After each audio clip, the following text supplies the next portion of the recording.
Je vous salue en ce lundi de percée où le Seigneur a une pensée qui va nous emmener dans les hauteurs, une pensée qui va nous amener dans les profondeurs, dans les sommets avec lui. Et ce matin, le thème de ce matin n'est rien d'autre que ton sort se décide autour d'une conversation. Ton sort se décide autour d'une conversation. C'est pour ça que nous allons lire dans une portion des Écritures, dans Luc chapitre 23, versets 39 à 43, la Bible dit ceci. L'un des malfaiteurs crucifiés l'injuriait disant, n'es-tu pas le Christ? Sauve-toi toi-même et sauve-nous. Mais l'autre le reprenait disant, ne crains-tu pas Dieu, toi qui subis la même condamnation? Pour nous, c'est justice quand nous recevons ce que nous méritons. Ce que non, on méritait nos crimes. Mais celui-ci n'a rien fait de mal. Et il dit à Jésus, souviens-toi de moi quand tu viendras dans ton règne. Jésus lui répondit, je te le dis en vérité, aujourd'hui tu seras avec moi dans le paradis. Ton sort se décide autour d'une conversation. Chers amis, laissez-moi vous dire que la vie en soi se décide autour d'une conversation. Ta naissance et ma naissance est le fruit d'une conversation entre deux parents. Ils ont eu une conversation et qui a produit des résultats. Qu'on le veuille ou non, tout a commencé par une conversation. Bien aimé, il y a des conversations qui enfantent une destinée.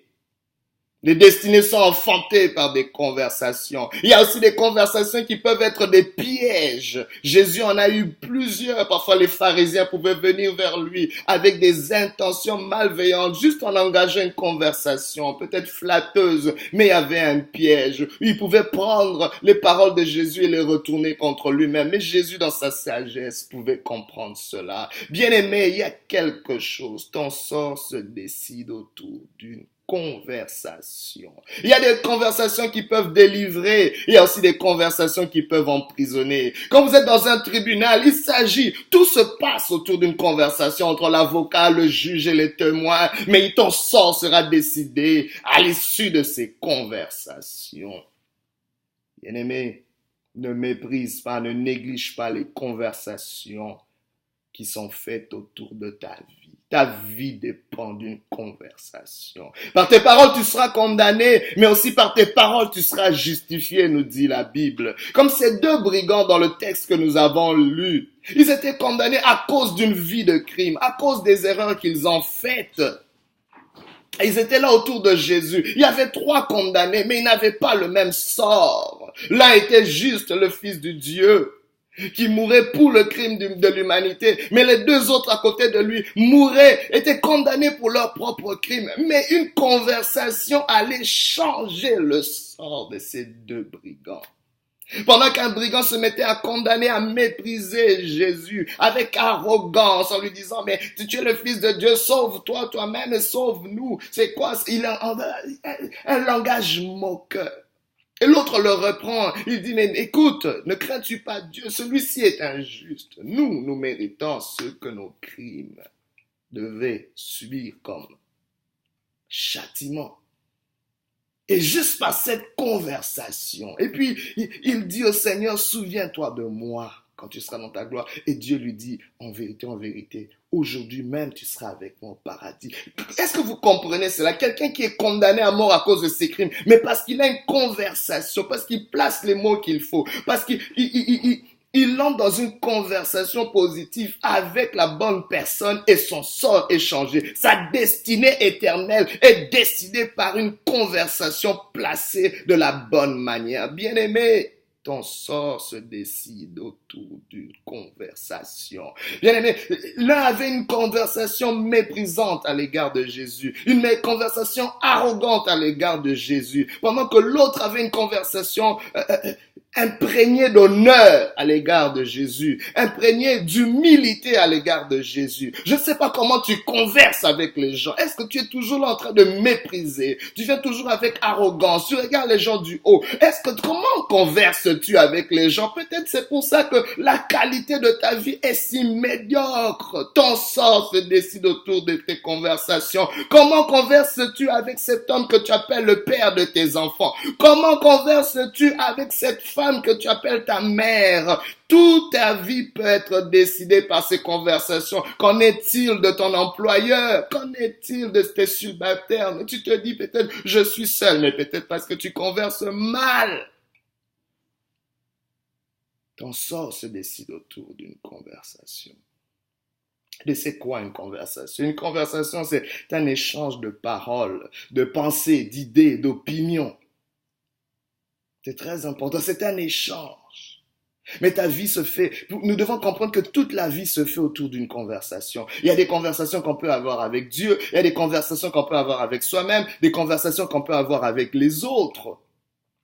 Les conversations sont aussi des actes d'alliance, d'accord ou de désaccord. Il y a un lien qui se fait dans les conversations. Il y a un lien d'âme qui peut se créer dans les conversations. Il y a un partenariat, il y a un accord. La Bible déclare que deux personnes ne peuvent pas marcher ensemble s'ils ne se sont pas mis d'accord. Comment se mettent-ils d'accord? C'est par une conversation. Des destinées sont liées par une conversation. On peut marcher dans une vision commune à cause d'une conversation. Quand une équipe doit remporter de victoires, c'est parce qu'il y a une conversation qui se fait entre le coach et tous les membres de l'équipe. Il y a une complicité, mais qui est scellée par des conversations. La conversation peut changer toute ta vie, toute ta destinée. La conversation permet de matérialiser ce qui est invisible. Laissez-moi vous dire que Dieu a eu une conversation avec lui-même avant de t'amener dans ce monde. Il a dit, faisons l'homme à notre image, à notre ressemblance, afin qu'il domine. Et l'homme fut créé. Bien aimé, c'est une conversation qui a matérialisé la pensée que Dieu avait. Tu étais dans sa pensée, mais il a dû parler avec lui-même. Je te déclare ce matin que Dieu parle encore avec lui-même pour ta vie. Dieu parle encore avec lui-même sur ton sort. Dieu a déclaré des choses. Il y a une conversation qui se fait là-haut. Il y a des conversations qui se font dans les secrets qui décident toute ta vie. Laissez-moi vous dire que ta promotion est décidée par une conversation. Avant de te promouvoir, il y a des gens dans le secret qui parlent de toi. Il dit, je pense que pour ce poste-ci, ça prend de prendre un tel, un tel. Ce sont des conversations secrètes. Il y a des conversations qui se font dans le secret en ta faveur. Je prie qu'il y ait des conversations qui se font en secret en ta faveur, pour ta promotion, pour ta percée. Mais c'est très important. Quelqu'un va peut-être te recommander. Quelqu'un va peut-être citer ton nom au bon endroit. Parler de toi à qui de droit, et cela va changer toute ta destinée.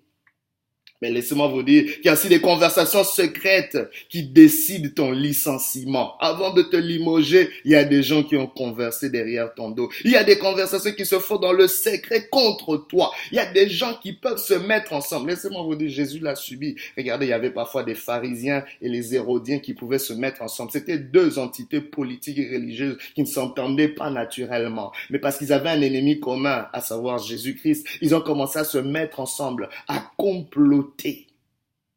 Je vous dis, des gens peuvent se mettre ensemble, des gens qui ne s'entendent pas juste pour vous avoir. Et comment ils le font? En conversant. Une conversation dans le secret peut amener un piège, une destruction contre ta vie. Je prie aujourd'hui que ces conversations qui sont menées dans le secret contre ta vie soient annulées dans le nom de Jésus-Christ. Que tous ces complots sournois, que tous les filets de l'oiseleur soient détruits dans le nom de Jésus. Que Dieu puisse annuler et avorter le sort, l'issue de toutes ces conversations qui sont dites dans les secrets contre toi. Très important, chers amis. Comment converses-tu avec tes supérieurs? Comment converses-tu avec tes pairs? Comment converses-tu avec les gens qui te sont peut-être inférieurs? On a beaucoup aussi conversé avec Dieu, c'est bon. La prière est une conversation, mais nous avons très peu conversé avec nous-mêmes. Et parfois, c'est là qui pose un problème. Il y a une conversation que tu dois avoir avec toi-même. C'est très important. Car notre délivrance passe par une conversation intérieure avec nous-mêmes pour renverser des forteresses. Laissez-moi vous donner l'exemple de l'enfant prodigue qui a conversé avec lui-même. Il a dit, je ne peux pas rester ici à manger la nourriture des cochons. J'irai vers mon père et je lui dirai que j'ai péché contre toi, qui m'accepte même comme son serviteur. Il parle au-dedans de lui et il alla vers son père. Que dire de la femme qui avait la perte de sang dans la Bible pendant 12 ans? Elle s'est dit au-dedans d'elle-même, si seulement je peux toucher le pan de sa robe, je serai guérie. Bien-aimé, il y a une conversation que tu manques à faire avec toi-même. Tu fuis peut-être ce silence. Tu fuis peut-être ce temps que tu peux avoir avec toi-même. Tu es peut-être enveloppé de trop de bruit autour de toi. Mais ce matin, je te prie, arrête-toi et parle. Fais une conversation avec toi-même. Ça peut décider de ta délivrance. Ça peut décider de ta guérison. Il y a une conversation. Peut-être tu parles mal avec toi-même. Tu converses mal. Il n'y a pas l'échange qu'il faut. La vraie repentance, ce changement d'attitude, de mentalité, d'action, de comportement, passe par une conversation avec soi. Une conversation sincère et non émotive. Une conversation qui nous permet d'être convaincus de la vérité que nous rencontrons. Ça prend cela. La conversation est aussi une série de questionnements, de doutes. La conversation avec soi, une série de questionnements, de doutes, où on reconnaît ce qu'on ne sait pas.